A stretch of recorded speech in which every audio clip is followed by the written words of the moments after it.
Sustitución del chip del módulo de servicio de la impresora Videojet 1240. Identifique los contactos dorados y la orientación de montaje. Con un destornillador, afloje los tornillos de la tapa del módulo. Levante la tapa con cuidado para acceder al chip. Localice el chip usado y extráigalo en línea recta de su alojamiento.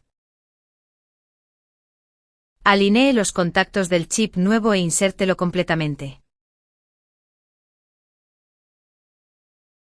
Coloque la tapa y alinee los orificios. Apriete los tornillos y compruebe que la tapa quede bien fijada.